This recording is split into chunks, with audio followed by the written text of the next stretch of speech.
British Foreign Secretary on her first official visit to Moscow. Liz Truss followed diplomatic protocol by laying a wreath at the tomb of unknown soldiers close to the Kremlin. A grey and cold day started the Foreign Secretary's trip. But it was an even colder reaction from her Russian counterpart, Sergei Lavrov, following their near 2-hour session behind closed doors. I'm disillusioned about the fact that our conversation is like between a mute person and a deaf person. Demands to remove Russian troops from Russian territory kept coming up during all negotiations. It is regrettable. As for ideologies, ultimatums and threats, this is a dead-end street and yield nothing. Unfortunately, some of our Western colleagues have been carried away with this in their public statements. I cannot call this diplomacy.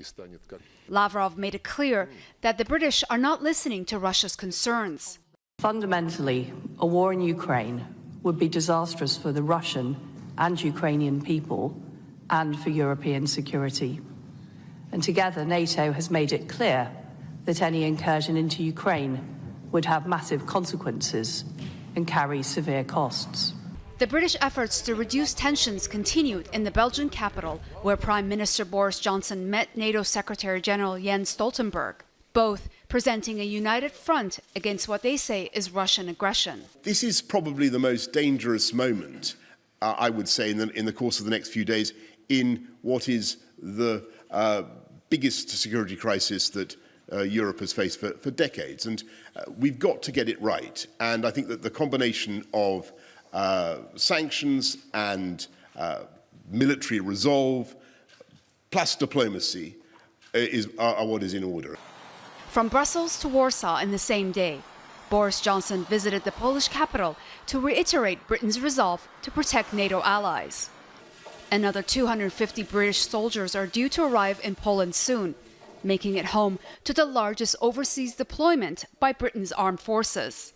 A fact Moscow says is further evidence of NATO's eastward expansion. Liz Truss came here hoping to get some reassurances from her Russian counterpart. But it seems her visit may have caused more damage to the fragile relationship between London and Moscow. The British Defense Secretary is due in Russia on Friday, no doubt hoping for a better outcome. Dorsa, Jabbari, Al Jazeera, Moscow.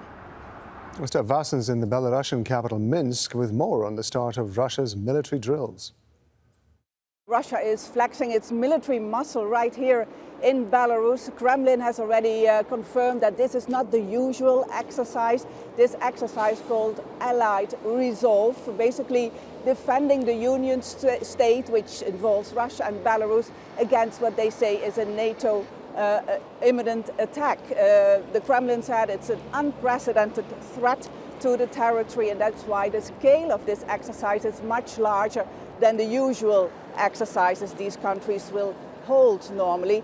NATO chief has estimated 30,000 Russian forces are here now in Belarus. That would be the largest deployment of Russian troops since the end of the Cold War. And they're holding officially war games, basically a scenario that Belarus is being attacked by NATO and its leader is being toppled. But this is all happening just 50 kilometers away from the Ukrainian border and 2 hours away from Ukraine's capital, Kiev. We have Sukhoi fighter jets involved, S-400 missile defense systems. It's a large operation, and as you said, Russia and Belarus are saying this is just an exercise. These forces will go home after February 20, but there's a lot of speculation if this just maybe a smokescreen for a real attack. So there's a lot of anxiety about these exercises, so to say.